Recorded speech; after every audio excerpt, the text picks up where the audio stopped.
एक लड़का होता है जिसकी नई नई शादी होती है और शादी होने के बाद वो कुछ वक्त जो है अपनी बीवी के साथ बिताता है। वो हमेशा की तरह ही कुछ वक्त बिताने के बाद जो है वो काम पर चला जाता है।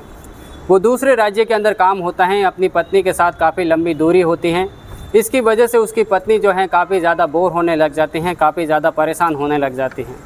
अपने पति की न रहने की वजह से उसको काफ़ी ज़्यादा कमियां खलने लग जाती हैं। एक दिन उसकी पत्नी उस व्यक्ति को फ़ोन करती हैं और वो कहती हैं कि मैं तुम्हारे बिना रह नहीं सकती हूँ, तुम्हारी कमियां मुझे जो हैं आए दिन परेशान करती रहती हैं। तुम हमेशा के लिए वो काम छोड़कर घर पर आ जाओ, यहीं पर जो है छोटा मोटा काम कर लेना और मैं तुम्हारे साथ जो है खुशी खुशी से रहूँगी।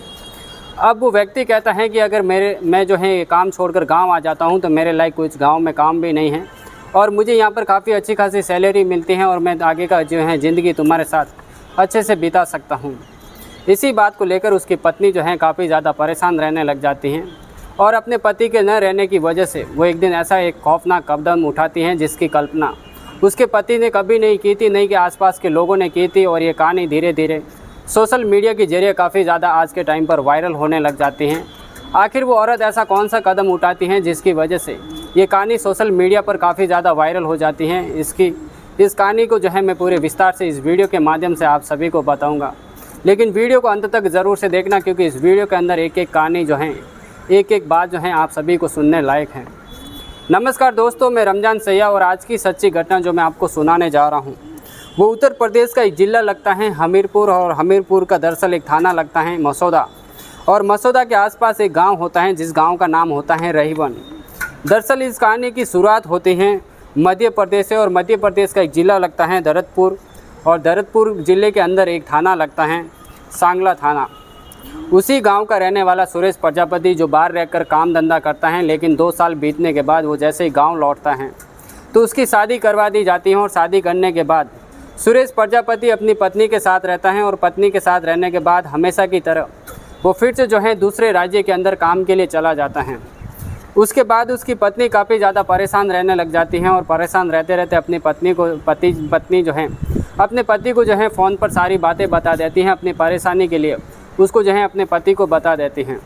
उसका पति भी जो है काफ़ी ज़्यादा परेशान होने लग जाता है और परेशान होने के बाद शादी के वक्त उसका एक दोस्त बनता है जिसका गायत्री प्रजापति का एक ममेरा भाई होता है जो कि वरहेड़ा थाना का रहने वाला होता है। अंतरी थाना यानी बांदा ज़िले का उत्तर प्रदेश का रहने वाला राम सफल होता है जिसकी शादी के वक्त ही उसकी काफ़ी ज़्यादा पहचान हो जाती है। उसके बाद उसे आए दिन फ़ोन पर बात भी करता रहता है।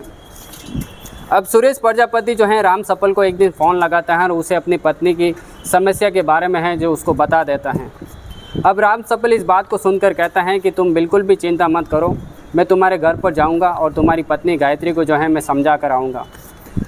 सुरेश प्रजापति कहता है कि तुम मेरे घर पर ज़रूर जाना और मेरी पत्नी को एक दिन जो है ज़रूर से समझा के आना। इसी बात को सुनकर जो है एक दिन राम सफल एक दिन उत्तर प्रदेश से मध्य प्रदेश आ जाता है और सुरेश के घर पर जाता है और गायत्री जैसे ही उसको मिलते हैं तो गायत्री को वो कहने लग जाता है कि तुम पहले काफ़ी खुश मिजाज की दिखती थी, अभी जो है काफ़ी ज़्यादा परेशान होने लग गई हैं।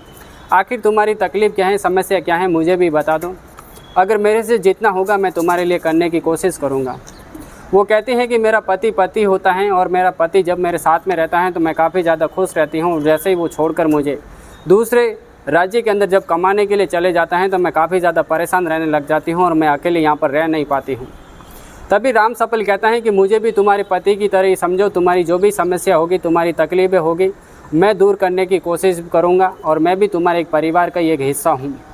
इसी बात को सुनकर सुरेश की पत्नी गायत्री जो होती हैं वो इस बात को मान लेती हैं और मानने के बाद उसको अपने फ़ोन नंबर दे देती हैं। जिसके बाद जो है उनकी काफ़ी ज़्यादा बातचीत होने लग जाती हैं। आए दिन घंटों बातें होती हैं। राम सफल हमेशा गायत्री के घर पर आता है जिसका पति बाहर कमा रहा होता है, उसके घर पर कोई नहीं होता है। जिसके बाद उनकी बातें तक तो सीमित थी, लेकिन उसके बाद इन दोनों के बीच में अच्छे खासे रिलेशन बन जाते हैं, अनैतिक अवैध संबंध भी बनने लग जाते हैं। अब सुरेश के घर पर नहीं रहने की वजह से राम सफल आए दिन गायत्री के घर पर जाता रहता है, उसके साथ संबंध बनाते हैं और ये सिलसिला चलने लग जाता है। साल 2022 का वक्त आता है और साल 2022 के वक्त के अंदर गायत्री राम सफल से कहने लगते हैं कि मैं तुम्हारे साथ रहना चाहती हूँ, मैं तुम्हारे साथ हमेशा के लिए आना चाहती हूँ। अब राम सफल भी सोचने लग जाता है कि मैं पहले से शादीशुदा हूँ, मेरी पत्नी गांव में रहती हैं, अगर इसको साथ में लेना है, इसको साथ में रखना है तो आखिर रखना कहाँ होगा। तभी उसको याद आता है कि मेरा एक पुराना दोस्त है जिसका नाम सोनू यादव है, जो कि दिल्ली के अंदर एक फैक्ट्री के अंदर काम करता है। उससे बातचीत करता है और उससे कहता है कि मैं जो है दिल्ली आना चाहता हूँ, मैं तुम्हारे साथ जो है फैक्ट्री के अंदर काम करना चाहता हूँ। सोनू यादव जो है राम सफल को कहता है कि मैं फैक्ट्री में बात करता हूँ, फिर तुम आ जाना। इधर राम सफल जो है गायत्री को कहता है कि हमें दिल्ली जाना होगा, हम साथ में दिल्ली रहेंगे, वहाँ पर एक किराए पर रूम ले लेंगे, जिसके बाद दोनों जन हम साथ में रहेंगे, हमारी ज़िंदगी वहीं पर अच्छे से गुजरेगी। वहाँ पर काम धंधा भी जो है अच्छे से मिल जाएगा, खाना पीना भी हमारा जो है अच्छे से निकलने लग जाएगा। इसी बात को लेकर गायत्री रवाना हो जाती हैं राम सफल के साथ और दिल्ली के अंदर पहुंच जाती हैं, जिसके बाद सोनू के साथ मुलाकात होती है। सोनू के साथ मुलाकात होने के बाद एक कमरा ले लिया जाता है वहीं पर पास में, और वहाँ पर कमरा लेकर जो है राम सफल और गायत्री प्रजापति साथ में रहने लग जाते हैं। लेकिन धीरे धीरे वक्त बीतता है और एक दिन सोनू यादव कहता है कि तुम्हारी पत्नी से जो है मुझे भी मिला दो। तभी वो राम सफल कहता है कि मेरी पत्नी नहीं बल्कि मेरी एक गर्लफ्रेंड है, जो कि मैं लिव इन रिलेशन के अंदर रहता हूँ और मैं तुम्हें उससे मिला नहीं सकता हूँ। तभी सोनू यादव कहता है तो ये तो अच्छी बात है, तुम्हारी पत्नी नहीं है तो फिर तो तुम्हारी गर्लफ्रेंड से मुझे मिला ही सकते हैं। तुम्हारी गर्लफ्रेंड कैसी दिखती हैं, मैं भी उससे मिलना चाहता हूँ। एक काम करो, आज की पार्टी जो है मेरे नाम की रहेगी, तुम्हारे घर पर खाना बनेगा, खाने पीने की चीज़ें आएगी, जिसके साथ मैं तुम्हारी जो गर्लफ्रेंड है उससे भी मुलाकात कर लूँगा। इस बात को जो है राम सफल मान जाता है, उसे अपने घर पर लेकर आता है और घर पर लेकर आने के बाद वो खाना लाते हैं, खाना बनाते हैं। खाना बनाने के बाद सब लोग मिलकर खाना खा लेते हैं और खाने खाने के बाद जो है सोनू यादव राम सफल से कहता है कि मैं तुम्हारा एक पुराना दोस्त हूँ, मैं तुम्हारी घर की कंडीशन जिस तरीके से देख रहा हूँ, तुम्हारे घर के खर्चे जो हैं बिल्कुल भी आसानी से नहीं चल रहे हैं। अगर तुम चाहते हैं कि तुम्हारे घर के खर्चे जो हैं आसानी से चले, तो मैं भी तुम्हारे घर का पार्टनर बनना चाहता हूँ और पार्टनर बनने के साथ में तुम्हारी गर्लफ्रेंड का भी पार्टनर बनना चाहता हूँ। मैं उसके साथ जो है मौज मस्ती करना चाहता हूँ। बाकी तुम्हारे घर में कुछ समस्या होगी, कुछ पैसे की ज़रूरत होगी या फिर कुछ सामान लाना होगा तो उसकी जवाबदारी मेरी भी होगी।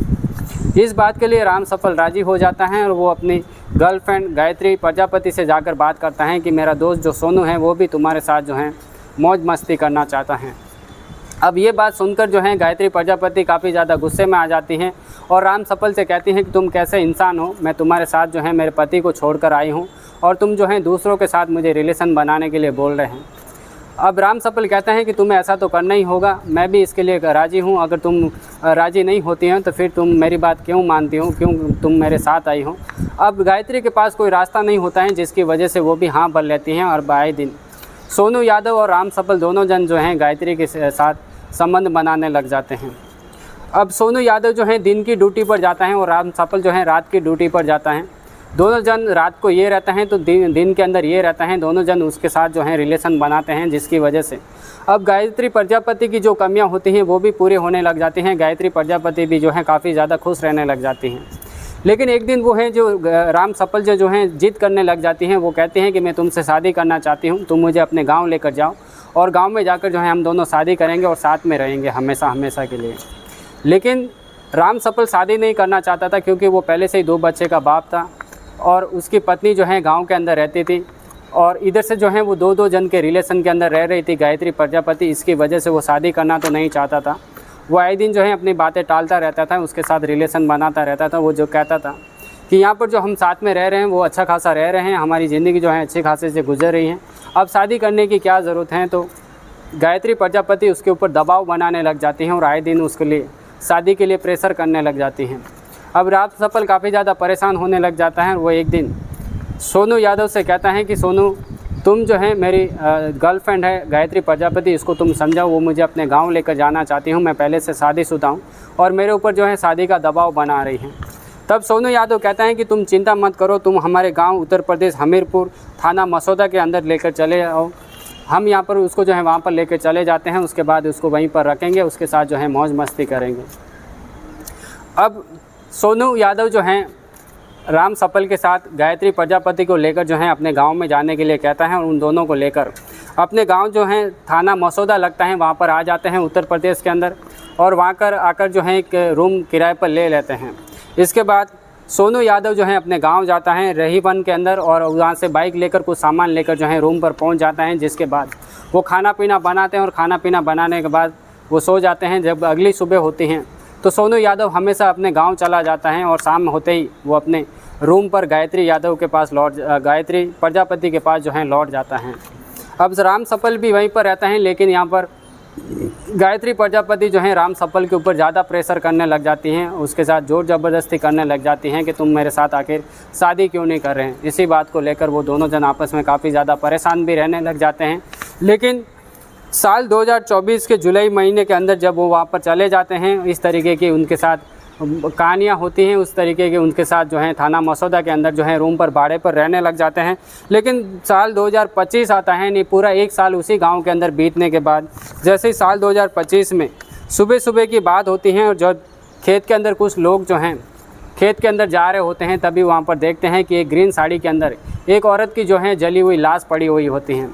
तभी पुलिस को कॉल की जाती है और पुलिस वहाँ पर पहुँचती है और पुलिस जैसे ही पहुँचती हैं तो उस लाश की जो है पहचान करने की कोशिश करते हैं, लेकिन उसकी लाश बुरी तरीके से जो है जल चुकी थी। उसका चेहरा जो है काफ़ी ज़्यादा जल चुका था, जिसकी वजह से अब उसकी पहचान नहीं हो रही थी। इसी को लेकर आसपास के लोगों को और अखबारों के ज़रिए जो हैं इसकी पहचान करने की कोशिश करती हैं, तभी इसकी जो है पहचान बिल्कुल भी नहीं होती हैं, जिसकी वजह से पुलिस काफ़ी ज़्यादा परेशान होने लग जाती हैं। 27 अक्टूबर की बात है, जब पुलिस इस केस की तहकीकात कर रही होती हैं तो इस केस का पता बिल्कुल भी नहीं लग जाता है और धीरे धीरे पूरा 1 महीना गुजर जाता है।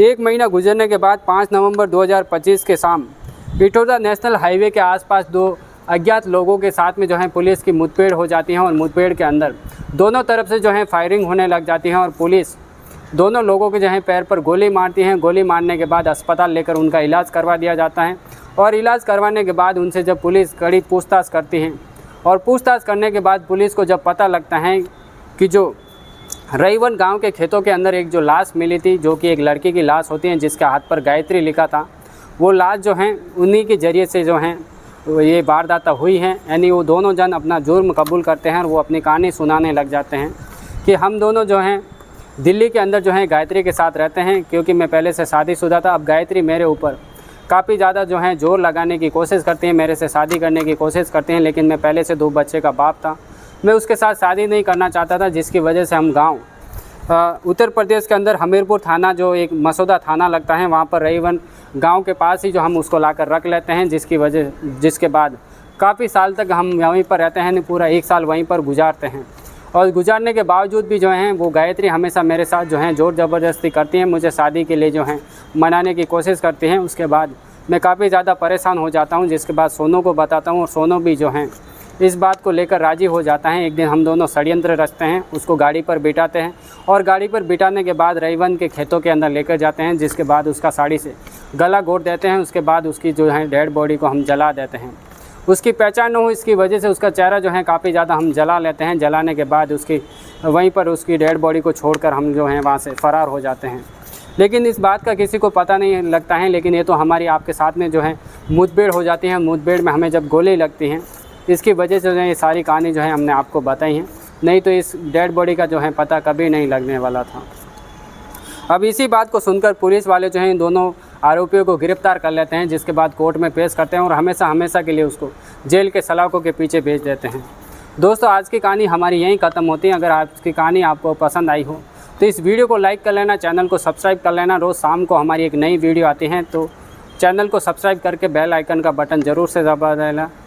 आज की कहानी हमारी यहीं ख़त्म होती है। कि नई कहानी के साथ आपसे कल शाम को फिर से मिलेंगे। तब तक के लिए हमें दीजिए इजाज़त।